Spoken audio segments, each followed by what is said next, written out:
Donc aujourd'hui, c'est Pâques. J'ai donné comme titre à mon message d'aujourd'hui, Le Seigneur est Sauveur ressuscité. Et nous allons nous baser sur un passage de Jean, chapitre 20. En guise d'introduction, je vais vous parler de quelque chose de très personnel, je dirais, aujourd'hui. Donc je m'en excuse un peu par rapport à cela. J'ai perdu mon père il y a 25 ans. Et il nous a laissé un héritage, des propriétés. Mais il s'est passé quelque chose. Nous ne les avons jamais vraiment exploités. Rien n'a été développé. Pourquoi?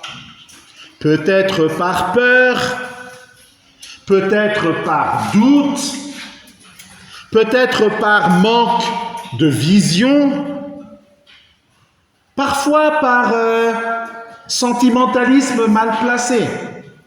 Résultat, pendant 25 ans, un quart de siècle, nous étions assis sur une richesse tout en ayant parfois du mal à joindre les deux bouts. Et vous savez quoi? C'est exactement comme notre pays. Normal. Ma sœur, mon frère et moi, nous sommes malgaches. Madagascar est un pays riche, un pays d'opportunités, un pays où littéralement coule le lait et le miel.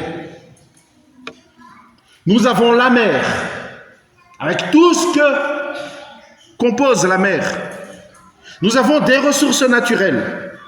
Nous avons des terres arables. Pas arables. Nous avons des richesses immenses. De l'or, des pierres précieuses, du pétrole, du gaz, du bois précieux, etc. Et pourtant, nous sommes pauvres. Pourquoi? Parce que nous n'y croyons plus. Parce que nous sommes devenus sceptiques, fatigués, méfiants. Et je vous dis aujourd'hui, beaucoup vivent exactement de la même manière face à la résurrection de Jésus-Christ. Ils sont assis sur une richesse infinie, mais ils vivent comme s'ils étaient pauvres. Notre lecture d'aujourd'hui est dans Jean chapitre 20, versets 1 à 18. Le dimanche matin, très tôt, Marie de Magdala se rendit au tombeau. Il faisait encore très sombre. Elle vit que la pierre fermant l'entrée du sépulcre avait été ôtée de devant l'ouverture. Alors elle courut prévenir Simon-Pierre et l'autre disciple, celui que Jésus aimait. « On a enlevé le Seigneur de la tombe, leur dit-elle, et nous n'avons aucune idée de l'endroit où on l'a mis. » Pierre sortit donc avec l'autre disciple, et ils se rendirent tous deux au tombeau. Ils couraient tous les deux ensemble, mais l'autre disciple, plus rapide que Pierre, le distança et arriva le premier au tombeau. En se penchant, il vit les linges funéraires par terre, mais il n'y entra pas. Tout est très précis dans la description. Simon-Pierre, qui le suivait, arriva alors. Il entra dans le tombeau, vit les linges qui étaient par terre et le linge qui avait enveloppé la tête de Jésus. Non pas avec les linges funéraires, mais enroulé à part, à sa place. Alors, l'autre disciple, celui qui était arrivé le premier, entra à son tour dans le tombeau. Il vit et il crut. En effet, jusque-là, Ils n'avaient pas encore compris que Jésus devait ressusciter, comme l'avait annoncé l'Écriture. Les deux disciples s'en retournèrent alors chez eux. Jésus apparaît à Marie de Magdala. Pendant ce temps, Marie se tenait dehors près du tombeau et pleurait. Tout en pleurant, elle se pencha vers le tombeau. Elle vit 2 anges vêtus de blanc assis à l'endroit où le corps de Jésus avait été déposé, l'un à la tête et l'autre aux pieds. Ils lui dirent: « Pourquoi pleures-tu » ? « On a enlevé mon Seigneur, leur répondit-elle, et je ne sais pas où on l'a mis. » Tout en disant cela, elle se retourna et vit Jésus qui se tenait là, mais elle ne savait pas que c'était lui.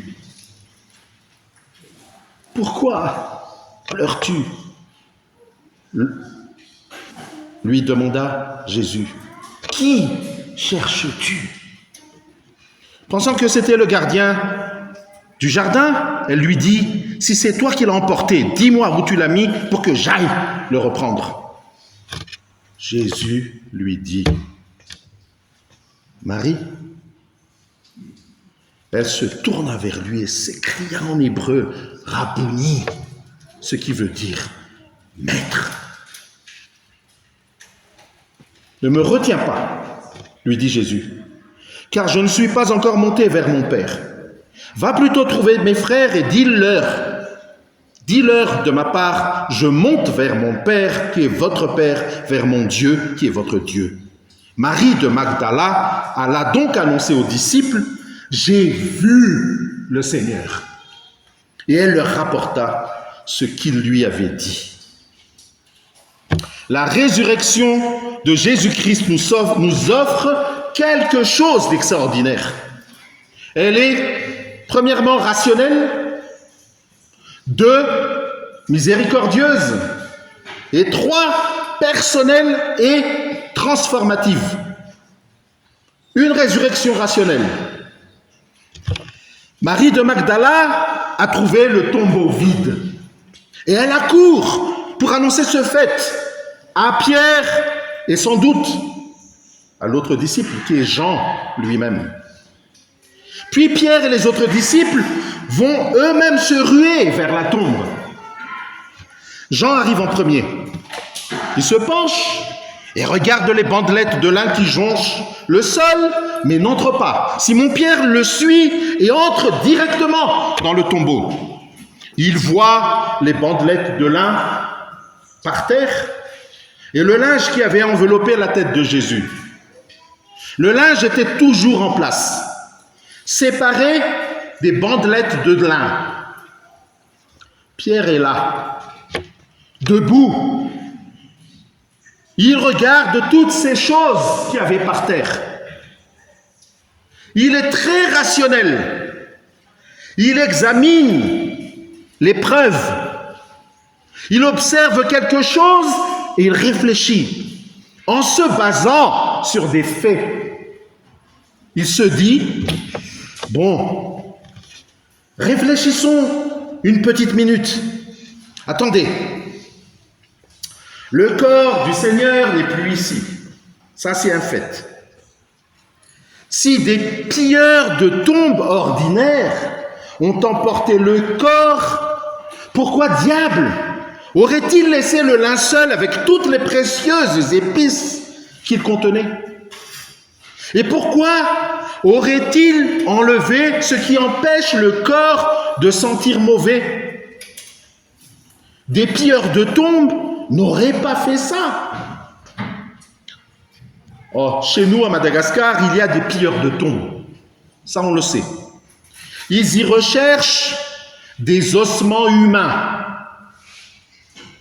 Il paraît que c'est pour les exporter, pour en faire des produits cosmétiques, parce que vous le valez bien. Et imaginez qu'ils y trouvent des bagues en or et des colliers en or et qu'ils ne les prendraient pas. Seuls les os les auraient intéressés. Parce que vous le valez bien. Dans ce cas-ci, les os auraient disparu mais les bagues et colliers en or seraient restés par terre. Logique.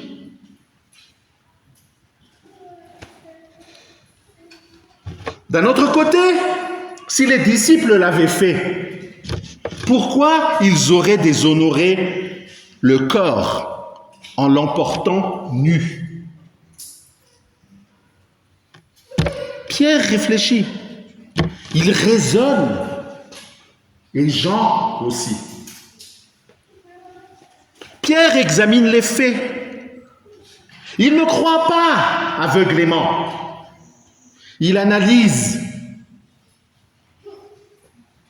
Et puis, ce verset, parlant de Jean, il vit et il crut. Pourquoi j'insiste là-dessus? Parce qu'aujourd'hui, beaucoup pensent que les chrétiens ne réfléchissent pas. Ils choisissent juste de croire. Mais ce n'est pas vrai. La foi chrétienne est rationnelle. Si votre foi chrétienne n'est pas imprégnée de toutes sortes de raisonnements et de réflexions, elle ne résistera pas au haut et au bas de la vie dans ce monde. Si la foi chrétienne est évidemment plus que le raisonnement et la réflexion, mais elle n'en est pas moins. La foi chrétienne repose sur des évidences, pas des mythes, comme c'est le cas dans les religions et les sectes diverses. La foi chrétienne n'est pas contre la réflexion. Elle est nourrie par la réflexion. Si ta foi n'est pas réfléchie, elle ne tiendra pas face aux épreuves. La résurrection de Jésus était un fait historique. Paul, une vingtaine d'années après la résurrection du Christ, en donnant la définition de l'évangile, dit ceci dans 1 Corinthiens chapitre 15. Et il se réfère au livre de l'Ancien Testament, versets 3 et 4. Il se réfère au livre de l'Ancien Testament. Je vous ai transmis comme un enseignement de première importance ce que j'avais moi-même reçu, en parlant de l'évangile. Christ est mort pour nos péchés, conformément aux Écritures. Conformément aux Écritures de l'Ancien Testament. Ça a été annoncé bien avant. Christ est mort pour nos péchés, conformément aux Écritures. Il a été mis au tombeau, donc bel et bien mort et enseveli. Il a été mis au tombeau, il est ressuscité le 3e jour, comme l'avaient annoncé les Écritures. Ça a été annoncé bien avant. Il se réfère à ce que les Écritures avaient annoncé des centaines et des milliers d'années avant les faits. Et il parle de la mort, de la mise au tombeau et de la résurrection de Christ, le 3e jour après sa mort. Puis, il ajoute la suite dans les versets 5 à 7. Donc il est ressuscité le 3e jour, comme l'avaient annoncé les Écritures. Il est apparu à Pierre, puis aux 12. Après cela, il a été vu par plus de 500 frères à la fois, dont la plupart vivent encore aujourd'hui. Quelques-uns d'entre eux seulement sont morts. Ensuite, il est apparu à Jacques, puis à tous les apôtres.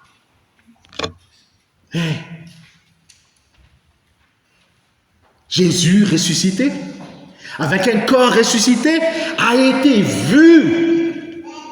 Et au moment où Paul écrit cette lettre, des gens qui l'ont vu physiquement pouvaient encore en témoigner. Tous les récits que nous voyons dans la Bible sont des faits historiques,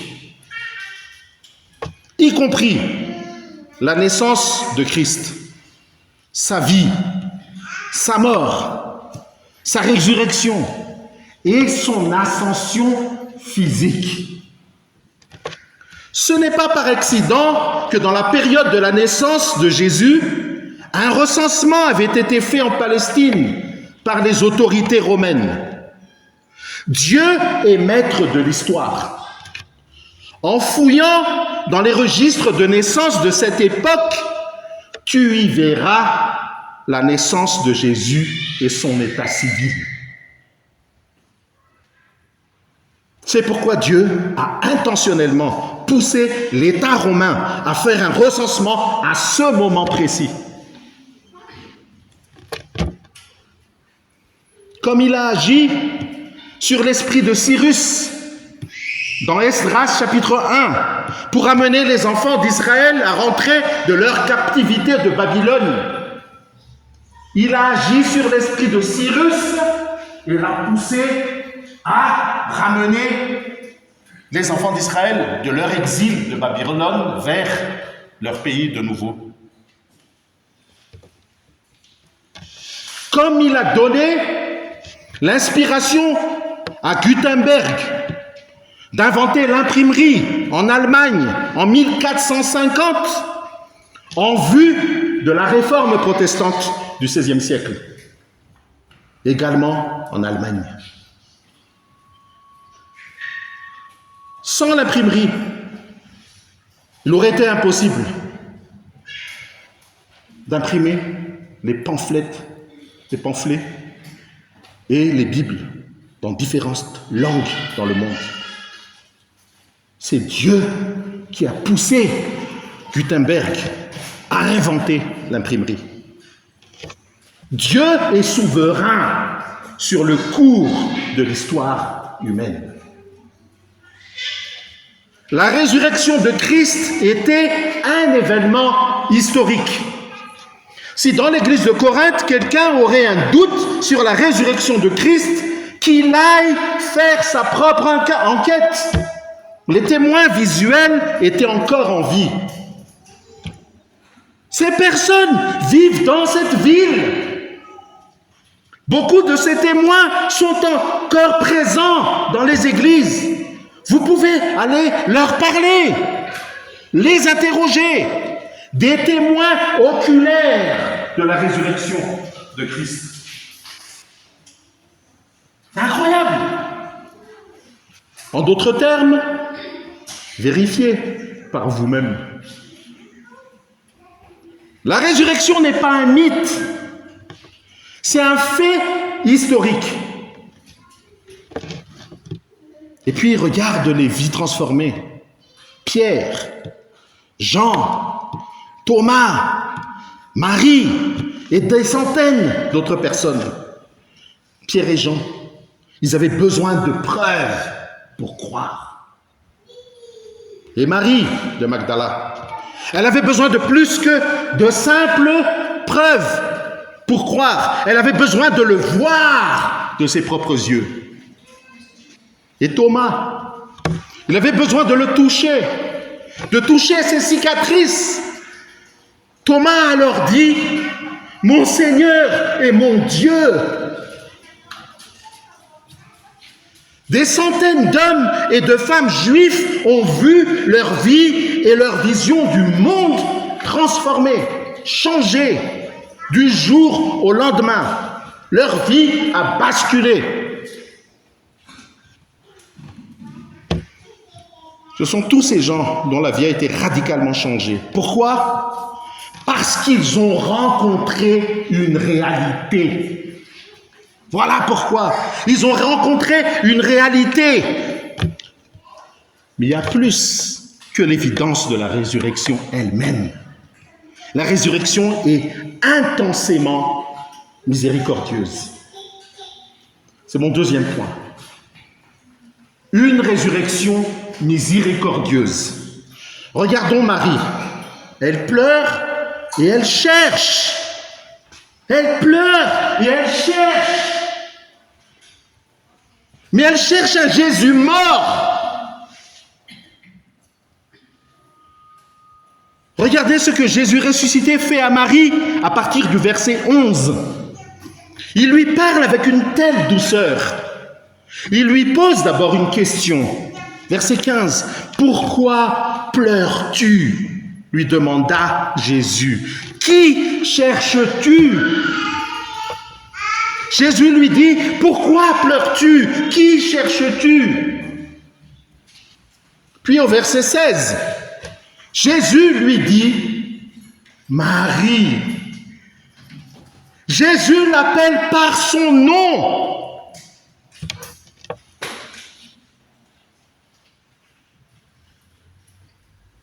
Il s'adresse à elle personnellement. Comme il s'adresse à toi personnellement aujourd'hui. Avec douceur. Avec amour. Réfléchis-y. Quelle douceur, quelle grâce. Oui, Marie aime Jésus. Elle est si passionnée par le Christ. Comme beaucoup d'entre nous. Mais sa compréhension de Jésus-Christ est trop limitée. Parfois, notre amour pour Christ est généré par des chants, par des mélodies musicales que nous appelons la louange. Mais Jésus est bien plus que cela. Marie, bien qu'aimant beaucoup Jésus, même si elle aime beaucoup Jésus, son amour reste quasiment romantique. De la même manière que beaucoup d'entre nous, ici, maintenant, nous aimons Jésus. De manière romantique. Même si Marie aime beaucoup Jésus, elle cherche un Jésus mort. Elle cherche un petit Jésus. Elle cherche un Jésus qui correspond à sa petite vision du monde. Un rabbin merveilleux, un enseignant merveilleux. Oh, quel homme pieux quand même ce Jésus. Un homme faiseur de miracles.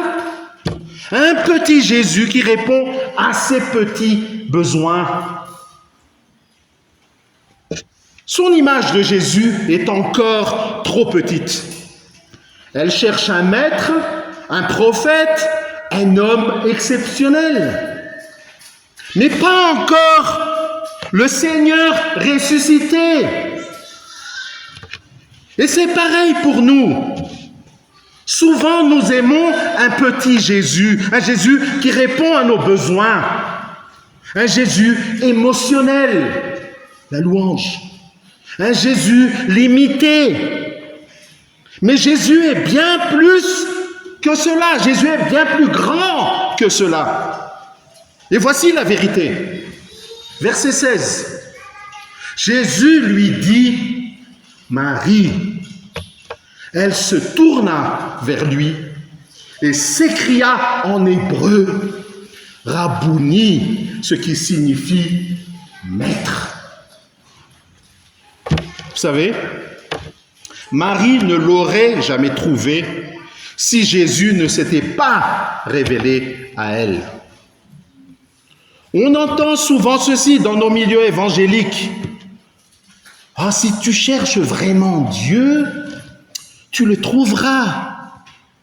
Si tu as vraiment soif de Dieu, tu le trouveras. Aie soif de Dieu. Mais la réalité biblique est bien plus profonde. Tu ne peux trouver Dieu que s'il vient à toi en premier. Nos cœurs sont trop limités. Nos pensées sont trop petites. Il doit se révéler à nous parce que nos cœurs, nos esprits sont trop petits. Tout dans notre vie essaie de réduire Jésus. Notre éducation, notre culture, nos parents, nos écoles, nos religions, tout dans notre vie essaie de réduire Jésus. Il ne peut être que cela. Il ne peut être grand que comme ça. Mais Jésus vient. Et la venue de Jésus vers nous peut faire voler en éclats toutes ces limitations humaines. Il vient en douceur, mais il vient. Jésus-Christ sauve par grâce. C'est le message de la Bible. Avec puissance et avec douceur. Et regardez qui il choisit. Marie de Magdala. Marie, une femme avec une histoire particulière. Libérée de la possession démoniaque par Jésus lui-même. Et la première personne à avoir rencontré le Christ ressuscité et à qui il a dit d'annoncer la nouvelle à tous, Marie de Magdala. Rappelez-vous de son histoire. Elle était possédée. Les possédés sont des personnes errantes, à moitié nues, parlant toutes seules, entendant des voix. Elles sont des parias de la société, les possédés. Et Marie de Magdala, c'était une femme autrefois possédée, rejetée, marginalisée. Enfin, il y a des gens, les chrétiens pensent faussement que c'était une prostituée, c'est pas vrai du tout. On ne voit jamais ça dans la Bible, que Marie-Madeleine a été une prostituée. Mais c'est clair dans la Bible qu'elle a été possédée par des démons. Donc une femme qui était autrefois possédée, rejetée, marginalisée, et Jésus choisit cette femme. Même pas un homme, une femme, une ancienne malade mentale, pas un pilier de la communauté, et lui dit, tu es mon messager. Jésus lui dit, va annoncer la nouvelle. Quel message! À quel point Jésus pourrait-il être plus clair? À quel point le message de l'Évangile pourrait-il être plus puissant? Jésus dit, je ne sauve pas en fonction de la lignée ou de la réussite morale ou des actes accomplis. Je ne vous sauve pas par vos œuvres, mais par les miennes. Je ne sauve pas ceux qui se croient forts, mais ceux qui se savent faibles, ceux qui savent qu'ils sont faibles. Je ne sauve pas ceux qui se croient plus saints que les autres, mais ceux qui savent qu'ils sont perdus et qu'ils ont besoin du Sauveur. Voilà la grâce de Jésus-Christ. Dieu ne sauve pas par les œuvres, ni par le statut, ni par la moralité. Il sauve par grâce. Et enfin, Jésus ne sauve pas seulement par la grâce, mais il se donne à nous. Oh, c'est beau.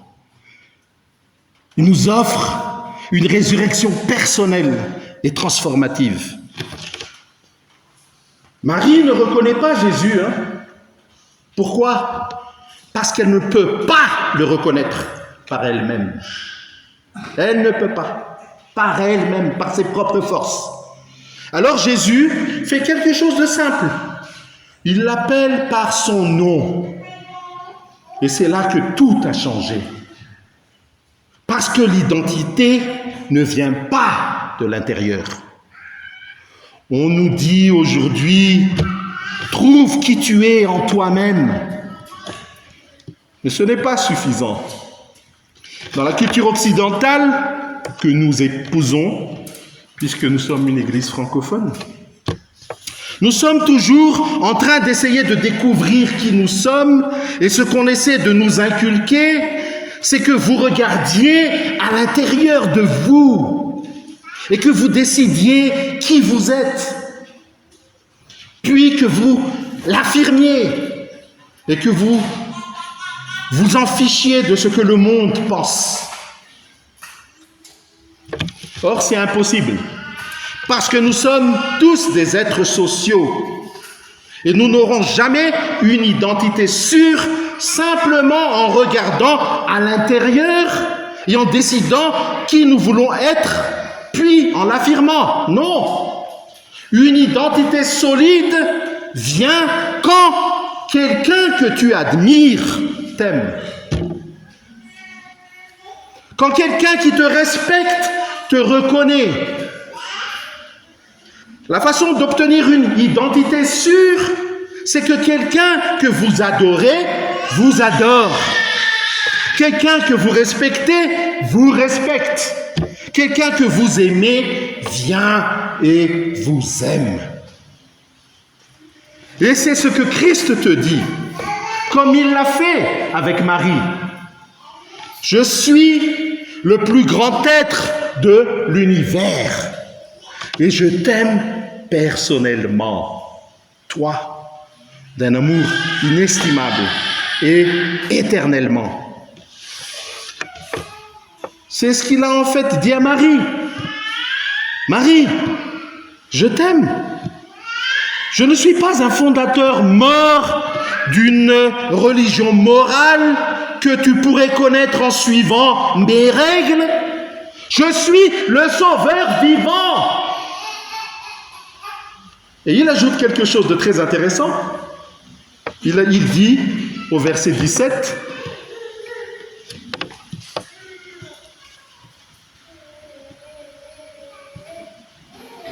« Ne me retiens pas, lui dit Jésus, car je ne suis pas encore monté vers mon Père. Ne me retiens pas. » Pourquoi? Parce qu'il annonce quelque chose de plus grand encore. Son ascension, le Saint-Esprit et une présence permanente. Il lui dit en fait, Marie, hold on. Hé, attends, Marie, ne t'accroche pas à moi. Tu n'as pas à t'accrocher à moi, comme si tu allais me perdre. Je vais au ciel et je serai à la droite de Dieu. Il parle de son ascension. Et je vais envoyer le Saint-Esprit. Il parle de l'effusion du Saint-Esprit à la Pentecôte. Alors tu m'auras d'une manière que personne ne pourra me séparer de toi ou te séparer de moi. Même si on te jette dans le cachot le plus sombre, dans le cachet le plus profond, nous serons ensemble, Marie. Nous serons ensemble pour toujours. Même dans la souffrance, même dans la solitude, même dans l'obscurité, je serai avec toi. Et plus tu me connaîtras comme le Seigneur ressuscité, et plus tu expérimenteras mon amour, plus tu découvriras qui tu es en moi. Regarde la résurrection, regarde ce qu'elle offre. La grâce et l'identité. Nous approfondirons cette notion d'identité dans les semaines à venir, dans une nouvelle série. En conclusion, ne reste pas assis sur la richesse, comme mon héritage, comme Madagascar. Ne reste pas assis sur une richesse sans en bénéficier goulûment. La résurrection t'offre une vérité solide, une réalité solide. Et notre foi ne repose pas sur une vie éternelle dans les éthers. vagues sur les nuages. On ne sera pas des fantômes. La résurrection t'offre une vérité solide. Notre foi repose sur une réalité, un fait. La résurrection t'offre une vérité solide, une grâce infinie, une identité nouvelle, une relation vivante avec Dieu. Et la question est-ce que tu y crois vraiment? Ou est-ce que tu vis encore comme si Jésus était mort? Marie a dit, j'ai vu le Seigneur. Et toi?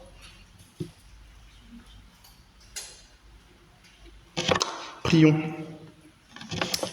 Père Céleste, merci pour ton Fils Jésus-Christ, ressuscité d'entre les morts.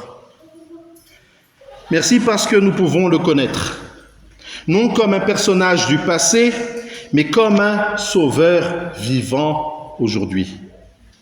Ouvre nos yeux, ouvre nos cœurs, appelle-nous chacun par notre nom, accorde-nous la foi et le salut par grâce. Au nom de Jésus, Amen.